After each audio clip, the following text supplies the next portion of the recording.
There is an update, my friends, from Bethesda Game Studios. They are doing these developer spotlights. And this first one is a guy named Tim Lamb, who you'll recognize as Visor Man. And if you watch like the making of, I think it was the making of Oblivion documentary, he's in that. Like, he's been around forever. Yep, that's him. That's him right there. This is like 2005, 2006, sitting next to Todd as they're making Oblivion, okay? So he's been around forever. He's been around forever. And they are now doing these deep dives and spotlights on developers within the studio. And he talks a little bit about what they've been doing for the last year and what they're going to do with Starfield. Because bear in mind, Starfield was supposed to get major expansions every year. It was supposed to get tons of updates, and they've basically been silent since, was it August or September of last year when they did the Shattered Space DLC that was really not great. They've just been AFK and haven't said much of anything. But in this video, apparently they talk about it. But first, a thank you to our sponsor, Incogni. Incogni is the data protection service that removes your personal information from hundreds of different data brokers across the internet. You ever wonder how those telemarketers or cold callers or random companies get your email addresses and phone numbers and mailing address and all of that? It's because your data is bought and sold by tons of different data brokers across the internet, across the world. And historically, it's been really tough to get your data removed from those companies. Even if you can file a manual request for it, it takes time. It can take weeks or months of back and forths until now, because Incogni can do it all for you automatically, even handling the follow-up emails and everything else. As you can see, I've been using Incogni for almost a year, a full year at this point, and in that time, they've sent over 1,100, almost 1,200 different takedown requests. They have 131 in progress they're actively following up on, and they've completed over 1,000. And they estimate this has saved me roughly 783 hours based on the average time it would take you to fill out each request manually yourself. And as you can see here, this is just a small selection of the different companies that had my data, my email address, phone numbers, whatever else, that have had to strike all of my information from their services just in this period of time. I mean, it's crazy, and I don't have to lift a finger. Seriously, it really is easy. You just sign up with the link in the description box below to save 60% off of an annual plan, and then they go and send all of these takedown requests and everything for you, and you don't have to think about it. It's awesome. And since I started doing this, I don't get cold called anymore. I don't have telemarketers calling me. I know it sounds like magic and too good to be true, but it literally is the case. Like, it's actually crazy. I can't recommend it enough. Again, check them out at the link in the description box below. Use my promo code, save 60% off of an annual plan. You will not regret it. So let's see. My name's Timothy Lamb. I'm the lead creative producer for Starfield. I could have just waited and they would have shown the clip from back in Oblivion days. Creative producer. Yeah, back in that day, he was like QA lead or something. So now he's like creative producer. I will not pretend to know what all of those titles mean, because they can kind of mean whatever they want depending on what they assign him to do. But still, he's been there forever. I got my start at a third-party testing house in Hunt Valley, Maryland. Probably the first title I remember being credited on was Spyro Enter the Dragonfly. One of the guys that worked there said, "Hey, have you tried this game, Morrowind?" He's like, "You should pick it up. We did a little bit of work on it here. I'll give anything a shot." I was like sort of desperate for the fun to come back into gaming.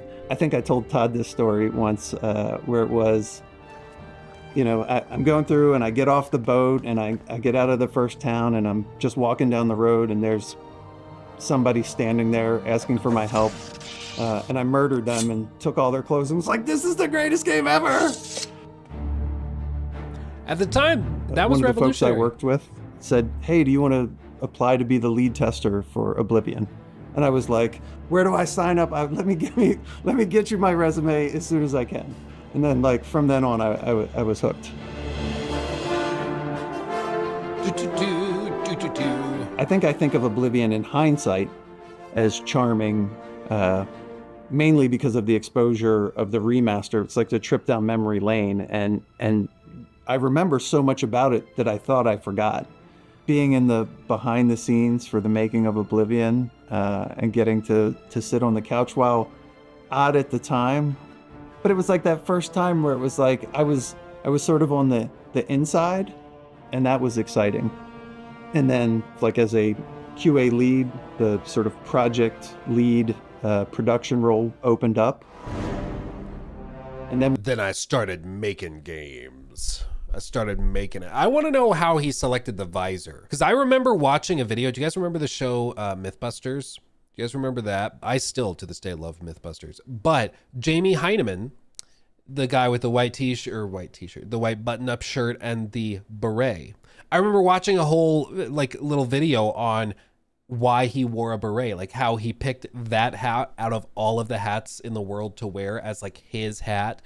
And apparently he just went to like a hat store and was trying to look for something unique that would provide some cover for his head because he was balding. So he was like, oh yeah, sure, this works. And he put it on and it became his look, you know? I respect it. I respect it a lot when you have a look. People just see like your wardrobe and they know who you're talking about. I can say visor guy from Bethesda and you know it's this guy, you know it's Tim Lamb. I can say maybe, you know, he's got the glasses, the kind of goatee, and then the black beret, and you know Jamie Heineman. You know, I like that kind of branding. I like it. Appreciate it. we get into Fallout. Yeah, Rip Grant. That was really sad, honestly, what happened to Grant. It's really tragic. 3, which was the first game we had guns in. That was like this shift. I was working on Oblivion, and Emil had sent around an email asking for ideas for sort of scrap types of weapons and ideas for weapons to be added to Fallout 3. So I pitched this idea of a gun that shot railroad spikes, which ended up being brought to life by the team as the railway rifle. So that was my first, they saw my idea and they liked it, right? It was a very exciting time in game. That's fun. And then we go into Skyrim, which is like, oh, it's all the great stuff in Oblivion, but better. We're just making it all better.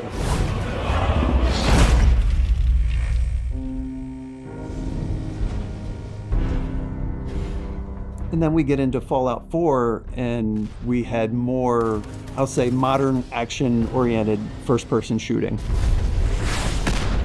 And I to this day, I will defend Fallout 4 when it comes to the gunplay and stuff. I do think they made major improvements. I mean, especially if you don't appreciate it, if you're like, no, it kind of sucks, go back and play Fallout 3 and you'll see like how bad it was and how much work they had to do to get it to where it was in Fallout 4. Like, is it phenomenal? No, like it's not. But for a game like this, it was so much better. It's kind of ridiculous. Low bar. That's totally fair to point out. Yeah, it is a low bar. But I still think that it's quite good for a game like this. Worked really close with the team of folks to get that portion of the game working. So that was super exciting. It was kind of a case where Todd was like, no, you're the right person for this. You guys go. And he just let us go off and do our thing. And we came back a couple months later and we're like, ta-da, guns. And we got to show it to the team, and the team was really excited about it. And it's like one of those moments that's sort of like, oh, we're doing it. We can do it. It's going to be awesome. And it's sort of like the team gets excited about it and gets behind the project. Got to work on Dogmeat a lot with that team. Like, I mean, come on. You know what I mean? It's like so much fun. Let's go, boy. Dad of boy. 76, first multiplayer. There was a summer during 76, and it was like just this summer of adventure, going through the missile silo over and over again, launching nukes.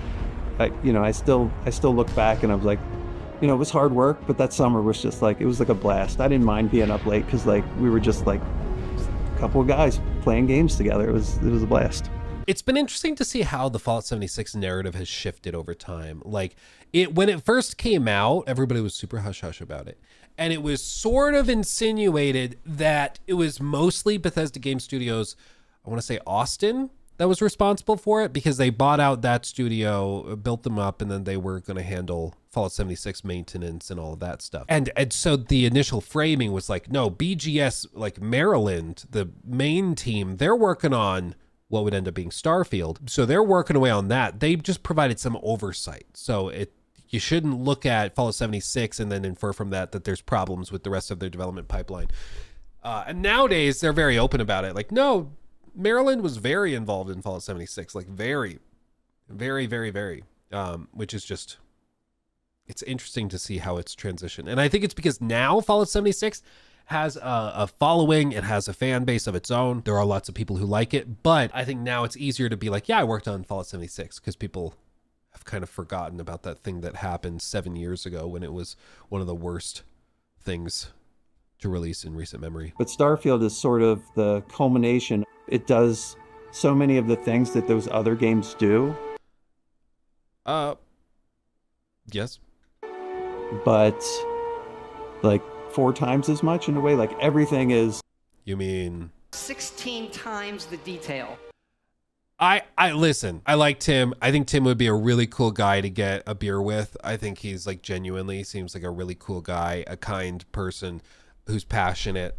All of that hopefully goes without saying. Like, I think we all can at least acknowledge that. But any discourse around Starfield does certainly start to get caught up in like, is that actually true? Like, I hate to be like the fact checker and be like, okay, I understand that's how we're trying to frame it for the sake of like marketing, but I feel like that's maybe not accurate to what the typical gamers felt. So we'll see if I can get through this without being a prick. Everything is what we did before plus more fidelity. Okay, already. Is it though? Is it everything you did before? Because I think most people's complaint about Starfield was that it was antithetical to what Bethesda was good at. They were good at handcrafted environments, at like world building, at environmental storytelling, and things like that. And they scrapped most of that in favor of procedural generation and doing everything with like this algorithmic approach, which just felt soulless and uninteresting and unfun, and like even exploring within the galaxy that they gave you with all these planets and everything, it still somehow got boring despite so much variability and so many options and opportunities, primarily just because it wasn't fun. Like it just, they lost what they were really good at while they were in this process of trying to build this really impressive technical thing, but they lost what they were really good at. So I would disagree on the point that it does everything that the previous games did. I think that's the reason so many people disconnected from it and felt frustrated by it, was because it lost some of those things that they previously did. More complexity. To me, Starfield was like making 4 games. You have your, I'm running around shooting aliens and space guys. You have your, I'm flying around in a spaceship, shooting other spaceships. You have the shipbuilder game. You have the, which I will defend that till my dying day. The shipbuilding in Starfield, legitimately really cool. I know some people that watch these videos and stuff are like, you know, we meme, we joke about Starfield being bad, blah, blah, blah.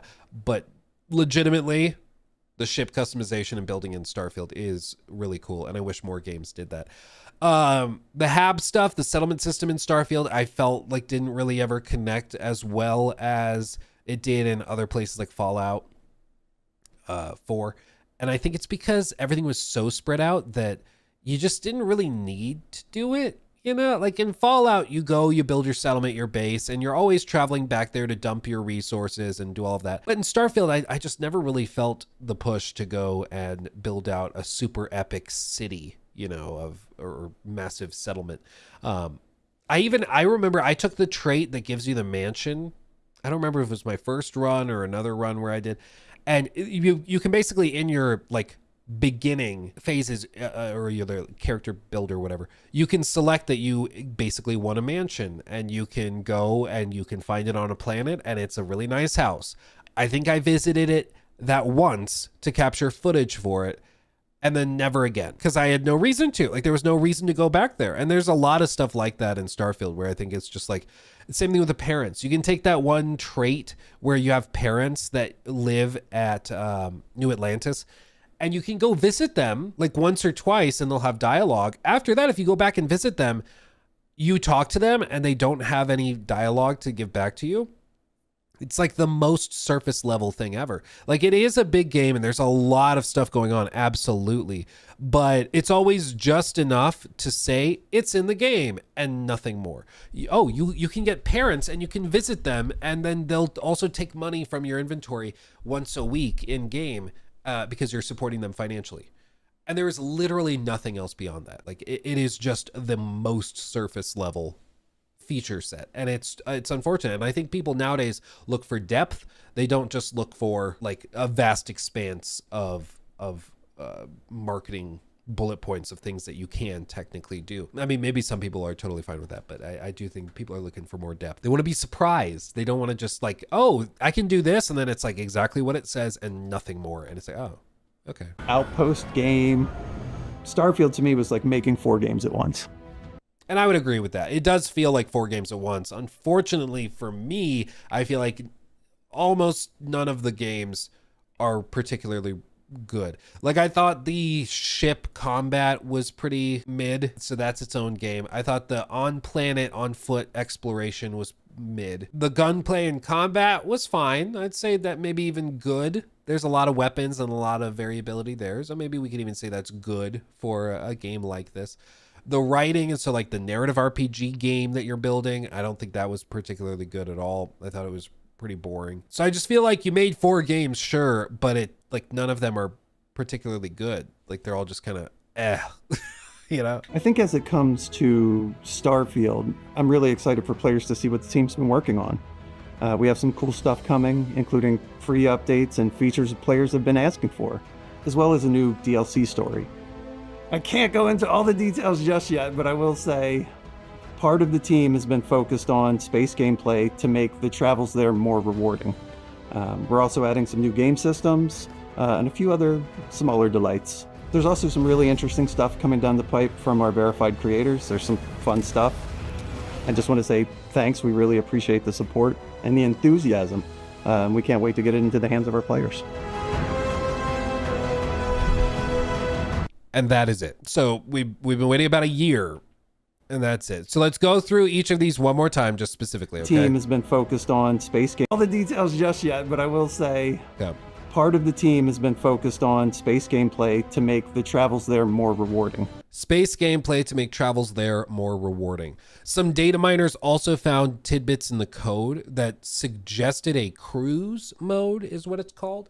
So some people think that cruise mode could be for like basically traveling within a star system and flying there yourself, where you don't need to load like even to a different planet within the same system. You could actually fly there quickly, kind of do a warp speed jump kind of thing. That's possible that's what it is. But there's a specific line of, there's multiple lines of code in the game now that are determined to be like cruise mode, whatever that means. So that's probably what he's referring to there. To make it more rewarding, I don't know if they're just going to change the loot drops or more dynamic encounters, whatever that could be. I'm not sure. What else? We're also adding some new game systems and a few other new game systems. I'm wondering, I mean, that could mean almost anything. It could mean in the new story DLC, they're going to add space fishing. We joked about that, but that unironically could be something that they could do. I don't know, a cooking system. Bad Boys I don't Variety know. Hour donated $10 through Super Chat. Space hunting. That's cool and all. Anyways, on an unrelated note, No Man's Sky just got an update today, and I'd reckon they just ate Bethesda's lunch. Should we look at that right after this, see what that update is? Thank you for the 10. Why don't we look at that after this and see what they're doing? What else do they have? smaller delights. There's also some really interesting stuff coming down the pipe from our verified creators. There's some fun stuff. Again, dude, the verified creators thing, it's just paid mods. Like, they're charging you for mods. They're literally in their announcement. Like, I appreciate the developer spotlight. I think this is genuinely really cool. And I think more studios should do this to raise like the next generation of leaders. So it's not just Todd and Kojima forever. Like, you got to promote some new faces and voices and stuff. He's, an older gentleman. He's been around forever, but I do think it's cool to see some developers that are not just the same ones we've seen a bajillion times over. But I just find it frustrating that after all this, like, we're just still highlighting paid mods. Like, come on, guys. Come on. I understand why it is useful You can have the community building content. The community member that made the content can charge money for it, but it still feels like Starfield is not the game that people wanted. It's just not there yet. And they're still relying on paid mods to fix it, which is frustrating as hell. So No Man's Sky just today released update or revealed update 6.0, which they are calling Voyagers. And you guys are saying in chat that this eats Starfield's lunch. I'm intrigued. The game that keeps giving? Dude, seriously. John the Tank donated $10 through Super Chat. All jokes aside about Starfield's quality, but do gamers really expect him to say, yeah, Starfield sucked, on camera for a marketing video or interview? Like, is that justification really needed? No, I totally see what you're saying, John the Tank. And it's like we've said when we look at these interviews and stuff, like when Todd is asked, I think it was Greg Miller, he was asked, like, what do you think of the people that, the varied reception that Starfield's gotten? Because some people loved it. Some people didn't love it and thought that it was, kind of a departure from what you're good at. What do you say to those people? And that's a question asking, like, the guy that runs the company. Obviously, he doesn't want to go, yeah, and, a lot of people think our game sucks. He doesn't want to say that. Like, he's going to spin it. So he's like, a lot of people liked our game and a lot of people liked it less. It's like, okay, it's used car salesman spin. Like, we shouldn't expect much more. And I think that's fine. My frustration is that this is a game where the vast majority of people, and I've done this with polls and surveys and things that we've done, they seem to feel that Starfield at the very least has major problems in need of fixing, right? And in the case of other games that have had major problems in need of fixing, the developers will come out, acknowledge those problems, and work to fix them, and then everybody's happy. Like, I do think if they could get Starfield to the point where they deliver on what was promised and what people wanted out of it, it could be a phenomenal game. Which is why, like, even now we're still talking about it, because people like the idea of Starfield. They like the vision of it. They like what they were trying to do. The problem is it's just not that, and my frustration is that I feel like there's not really been any acknowledgement that there's anything wrong with writing quality or with things like the exploration being so brain dead and boring. It just feels like if you disagree with them, you're just a hater and then you're cast aside. So, and you see that even with some of the fandom too, where, there's no actual like critical evaluation of what's being said. But all of that set to the side, I do understand what you're saying. Like, they're not going to come out and just be like, yeah, Starfield, yeah, we understand it's not great. My frustration is when it feels like we're saying things that are not true for the sake of branding or marketing hype or this or that, whatever the cause may be.